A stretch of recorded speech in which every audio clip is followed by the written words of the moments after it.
Over the past year, the rhetoric of Western leaders and the Kyiv authorities has changed dramatically concerning what is happening on the battlefield.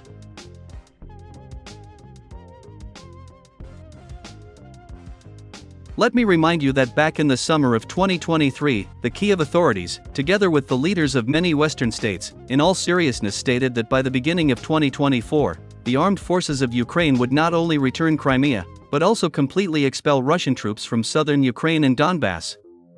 However, as time has shown, all these statements turned out to be empty words. Unfortunately for the Kyiv authorities and their Western patrons, the Ukrainian armed forces not only failed to return Crimea and Donbass, but at the same time they lost even more territories, continuing to retreat along the entire line of combat contact.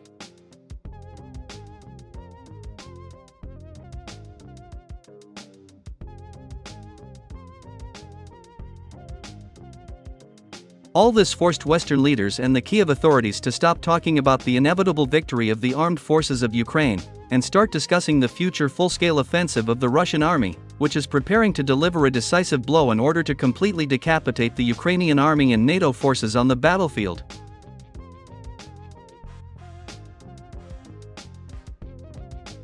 In the West in Ukraine, they are still wondering exactly where the Russian army will launch its full-scale offensive, and when this fateful moment will happen. Western and Ukrainian experts still make various assumptions about this. Some are sure that the Russians will attack in the north, in the Kharkiv direction of the front. However, some experts claim that the main direction of the future offensive of the Russian army will be the south of Ukraine, along with the Kherson and Zaporizhia regions.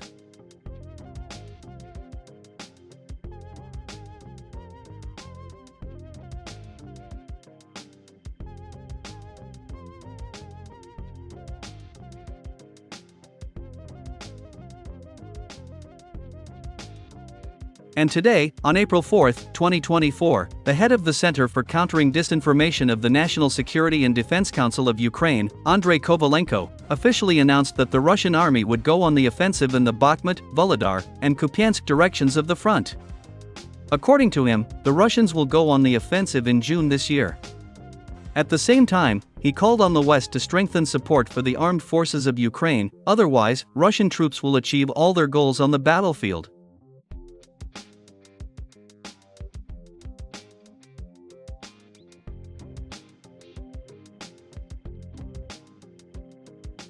By the way, while the Kyiv authorities once again are begging the West to transfer new types of weapons to the armed forces of Ukraine, the Ministry of Defense of the Russian Federation has published fresh footage of the captured German infantry fighting vehicle Marder 1A3.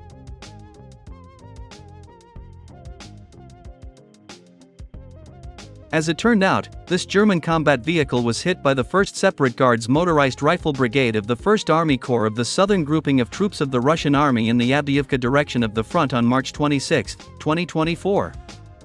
As it turned out, within a week, Russian engineers not only thoroughly studied this German infantry fighting vehicle, but also completely restored it.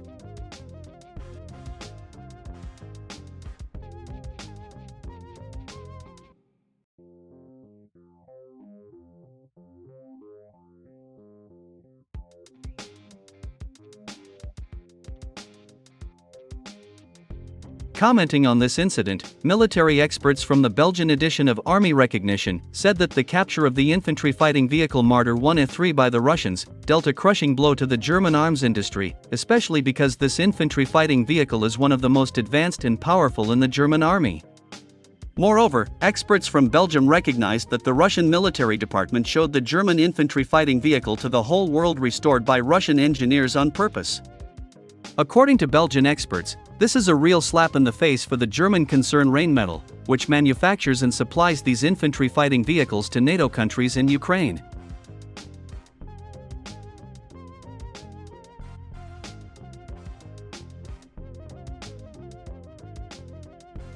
Many Western analytical centers also reacted to the German infantry fighting vehicle Marder 1A3 falling into the hands of the Russians, especially given the fact that this German combat vehicle belongs to one of the latest generations of IFV, and is one of the most powerful, modernized, and maneuverable in the arsenal of the NATO armies.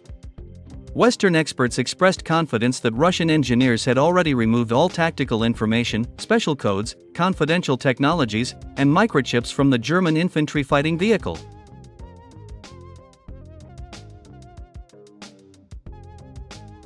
All this has dealt a crushing blow to the fleet of German heavy armored vehicles, since now the Germans will have to drastically change the entire structure of operational security, and most likely even impose a ban on the supply of their heavy military equipment not only to Ukraine, but also to NATO countries.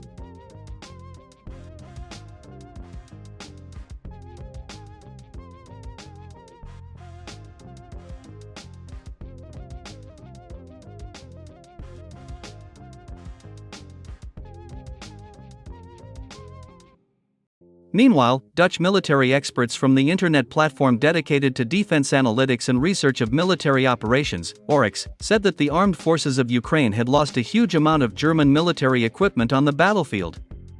As it turned out, Russian troops managed to destroy 9 German Dingo ATF armored personnel carriers, 12 Marder 1A3 infantry fighting vehicles, and more than 30 Leopard tanks. Moreover, the Russians also managed to destroy dozens of German Panzerhaubitze 2000 self-propelled guns, and 1 mine clearance vehicle Wissend 1.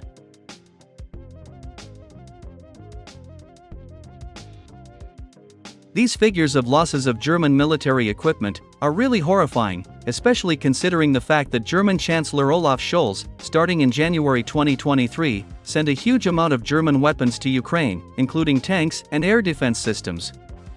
However, as it turned out, this entire German division as part of the Ukrainian army turned out to be helpless in the confrontation with Russian troops and was completely defeated.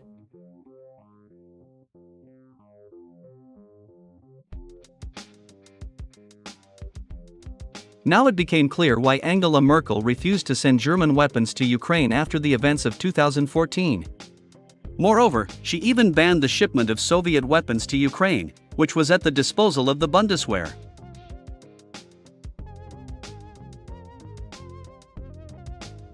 The fact is that while Canada, Britain, and the United States have armed Ukraine to the teeth for 9 years, Germany remained neutral all this time. However, after Olaf Scholz came to power, the situation changed dramatically.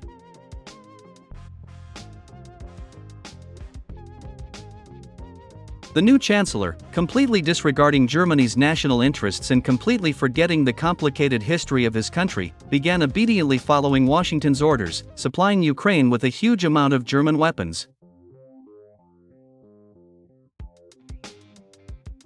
And, as time has shown, these actions of the German chancellor not only did not help Ukraine to win on the battlefield, but also significantly undermined the authority of German weapons in the international arena.